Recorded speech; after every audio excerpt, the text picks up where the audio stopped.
Em nome de Jesus, o Salvador vitorioso sobre todas as tentações e todos os inimigos e todas as coisas ruins que nos atrapalham e nos incomodam nesta vida.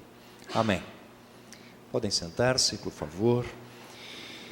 Nesse Dia da Mulher, a nossa igreja está ainda mais bonita por estar assim, repleta de gente, nos enchendo de alegria. Hoje está diante de nós a estação das tentações. Todos vocês sofreram tentações hoje. Não há nenhum pecado em ser tentado. O problema não é ser tentado. Jesus, após ser tentado e vencer por Ele e por nós as tentações impostas a Ele pelo diabo, Jesus, no Pai Nosso, inclui o tema das tentações. Depois, antes da ceia, nós vamos orar com Jesus: e não nos deixes cair em tentação. Nós sabemos da Bíblia que Deus não tenta ninguém. As tentações, elas não são provocadas por Deus, embora sejam permitidas por Deus, mas não são provocadas por Deus, não partem de Deus. No entanto, na petição do Pai Nosso, não nos deixes cair em tentação, nós suplicamos que Deus nos guarde e nos preserve, nos proteja, nos afaste do diabo, do mundo e de nossa própria natureza, de nossa carne humana. E, além disso, Jesus quer nos ensinar com essa petição que nós podemos ficar longe da sedução a falsas crenças que nos afastam de Deus. Jesus quer nos manter longe dos vícios e do desespero, e ainda que tentados com essa petição, Jesus quer nos deixar a lição de que Deus nos aceita, mesmo depois de cairmos em tentação. A resposta já estava acima, mas ainda assim é importante perguntarmos quem, afinal, nos tenta. Por quem somos tentados? De onde vêm as tentações? A resposta mais rápida e sempre mais presente é dizer: a tentação vem do diabo. O diabo nos tenta. Sim, mas além do diabo, o mundo também nos tenta. O mundo também nos coloca tentações. Mundo aqui como aquilo tudo que se volta contra os desígnios de Deus. E um terceiro inimigo está dentro de nós mesmos, que somos nós mesmos, a carne, a natureza velha que trouxemos herdada de Adão e seu pecado de desobediência. Pense comigo um pouco na parábola do semeador. O diabo vem e tira a semente que foi semeada no coração. Lembram dos passarinhos? Da parábola. Os espinhos sufocam a plantinha, assim como o mundo e seus prazeres sufocam a fé. E por fim, as pedras não deixam criar raízes, assim como a nossa natureza humana luta contra a palavra de Deus que foi semeada em nós, ou no batismo, ou em outro momento da vida. Lutero diz no Catecismo Maior, na explicação do Pai Nosso: embora tenhamos recebido uma boa consciência e estejamos inteiramente absolvidos, inteiramente perdoados, inocentados, a vida cristã é assim, : hoje estamos de pé e amanhã poderemos cair em tentação. Pois na carne habitamos e arrastamos conosco a velha natureza, essa velha natureza que é inclinada para o mal e que não gosta daquilo que Deus gosta. E eu sei que vocês entendem bem o que isso significa. ter dentro de si uma natureza que é voltada contra aquilo que Deus nos aconselha. A velha natureza, diz Lutero, ela se movimenta e diariamente nos empurra à imoralidade, à preguiça, à glutonaria, às bebedeiras, à avareza e às fraudes, a todo tipo de más paixões que estão cravadas em nós por natureza.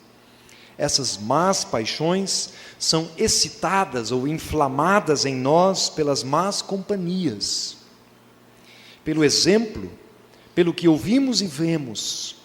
E não faltam coisas ruins para a gente ver e ouvir no mundo de hoje. Essas coisas muitas vezes inflamam até mesmo um coração inocente, diz Lutero. E aí, quem tem filhos sabe bem o que isso significa. Como a gente não os educa sozinho. Como tem muita gente que ajuda a atrapalhar na educação. Porque influencia, inflama. A naturezinha está lá dentro. Aquela coisinha má, está lá dentro delas. Das crianças, dos adolescentes, de nós todos. Basta inflamar, e aí cresce. Facilmente nos esquecemos disso e colocamos a culpa apenas no diabo. Nós insistimos que o inimigo não apenas mora ao lado, mas o inimigo mora dentro de nós. Nós mesmos somos nossos próprios inimigos quando o assunto é tentação. Além disso, o mundo nos empurra com palavras e obras e nos faz ficar cheios de cólera, de raiva, de ira e de impaciência. O mundo nos provoca para a inveja, para a inimizade, para a violência, injustiça, infidelidade, vingança, orgulho, fofoca e soberba, juntamente com excesso de adornos, honra, fama e prestígio. Quando somos pressionados pelo mundo, acabamos nos deixando levar pelo pensamento: ora, se todo mundo faz, por que eu não posso fazer? Nós não somos do tipo que tira as pessoas do mundo para vivermos separados do mundo, mas também não podemos nos tornar parte do mundo. Não podemos nos acomodar à forma do mundo, pois nós temos a forma de Jesus Cristo. Fomos transformados por Deus. Por isso, é imprescindível que você saiba que a forma de Jesus é diferente da forma do mundo. Se você já não percebe isso, então nós precisamos reaprender isso de novo. Pois temos aqui duas realidades antagônicas, contrárias. Aquilo que é normal para o mundo não é normal para Deus e sua palavra. O que serve para o mundo não serve para Deus. Os padrões do mundo não são os padrões de Deus. Em algum lugar, em algum momento da vida, é preciso que sintamos e percebamos que as duas coisas são diferentes. É preciso ter clareza quanto a isto, que Deus e mundo são contrários, são antagônicos. Quando aqui falamos mundo, não estamos falando no universo, no planeta, nos cometas. Estamos falando em tudo aquilo que se opõe a Deus, aquilo que é contrário a Deus. E por fim, a tudo isso se junta o diabo, astuto, esperto, sagaz. Instiga e provoca também em toda parte. O diabo dedica-se especialmente ao que diz respeito à consciência e às coisas espirituais. Ele gosta de cochichar-nos na nossa consciência. Ele disse para Jesus: se você é o Filho de Deus, se você é o Filho de Deus. Ele sabia muito bem que Jesus era o Filho de Deus. Jogou essa condição e faz isso conosco também. Ele se ocupa em soprar na nossa consciência inverdades. Nos perturba quanto às coisas espirituais, quanto às coisas com Deus. Porque o seu propósito é arrancar-nos da fé, da esperança e do amor, e levar-nos à superstição, ao desespero, à negação e à blasfêmia contra Deus e tantas outras coisas abomináveis aos olhos de Deus. Por isso, na porta da Quaresma, no primeiro fim de semana da Quaresma, na estação número 1 da Quaresma, cada cristão deve saber que precisa enfrentar tentações e esforçar-se para suportá-las, para vencê-las.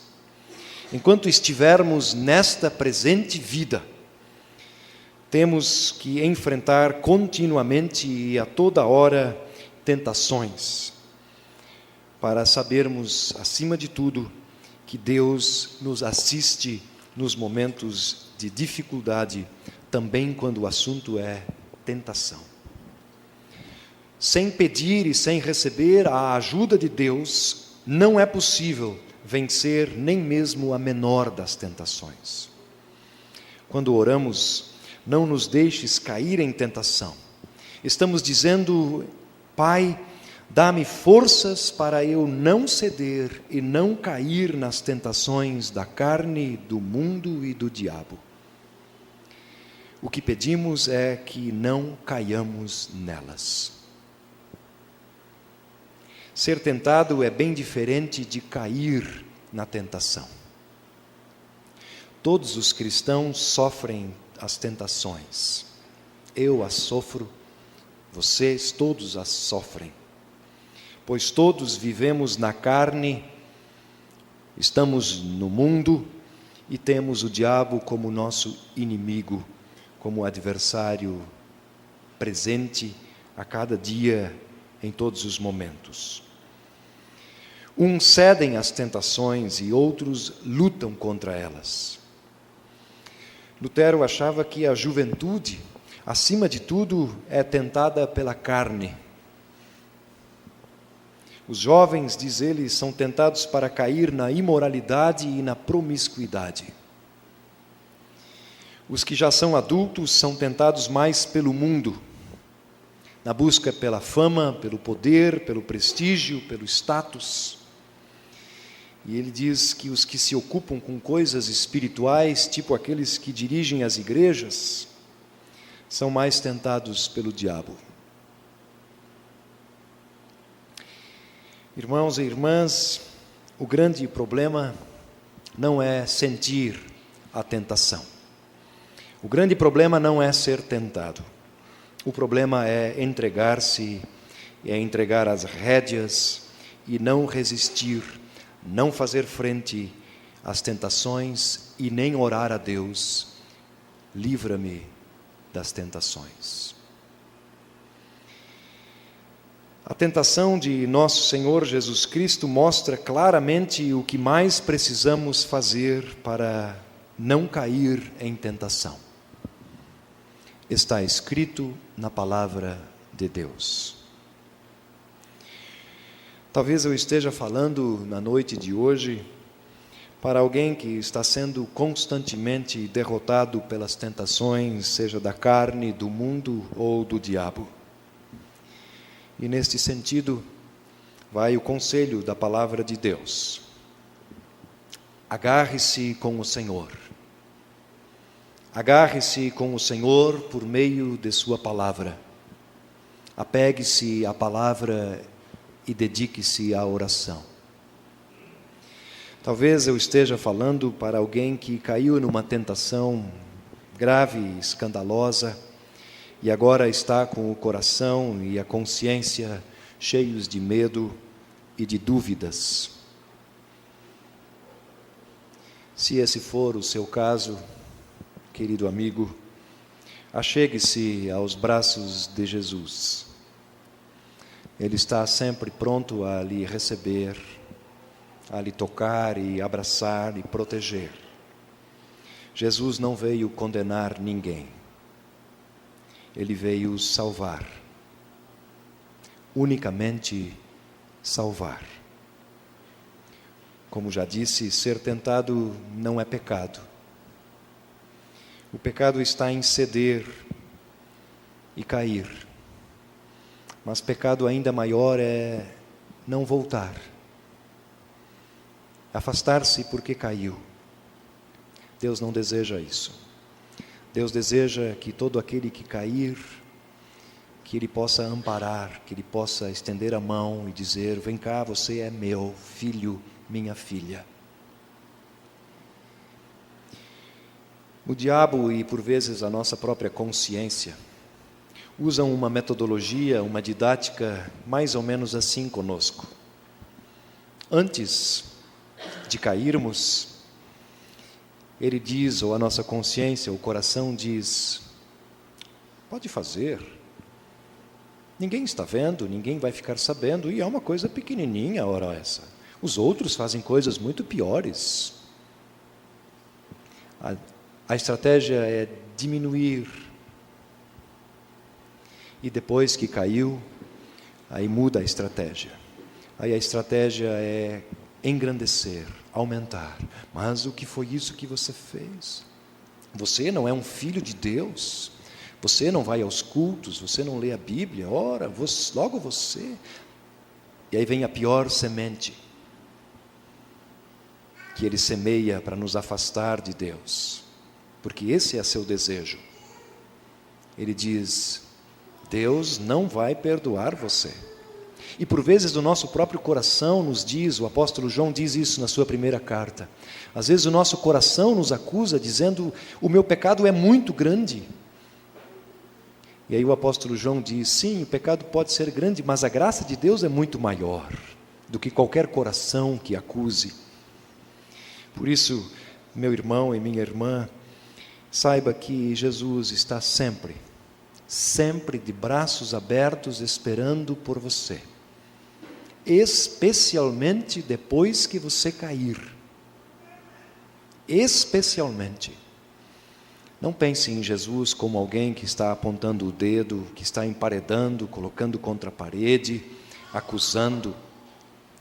Fique com a imagem e a certeza bíblica de Jesus de braços abertos, esperando por sua ovelha amada e salva. O problema maior é duvidarmos disso, duvidarmos que Jesus nos aceita mesmo depois de cairmos.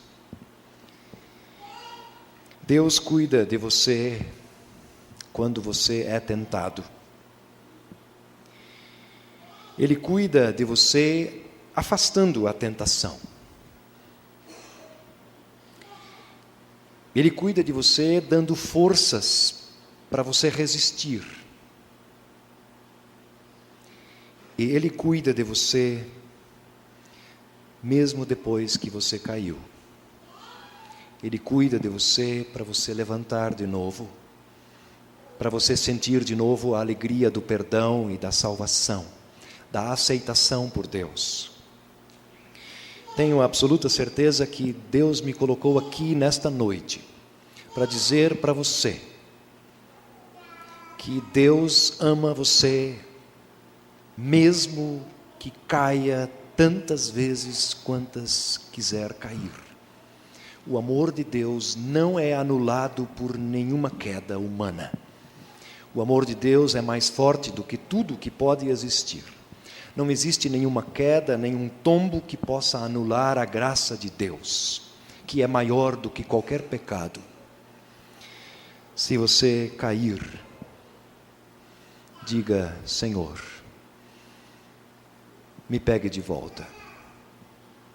E Ele o fará. Mas lute contra. Quando lutamos contra, fortalecemos a nós mesmos, fortalecemos a nossa fé, fortalecemos a nossa vida, fortalecemos a nossa convicção. Aliás, não fortalecemos, mas Deus fortalece em nós, através da nossa luta, da nossa perseverança. Mas se cair, não desconfie do amor de Deus. Ele estende a sua mão e lhe levanta de onde você está. Nenhum pecado, por mais escandaloso que seja, pode anular a graça de Deus. Deus ama você e Ele cuida de você quando você é tentado. Deus ama você e Ele cuida de você quando você luta contra. Deus ama você e cuida de você, mesmo que você caia. Amém.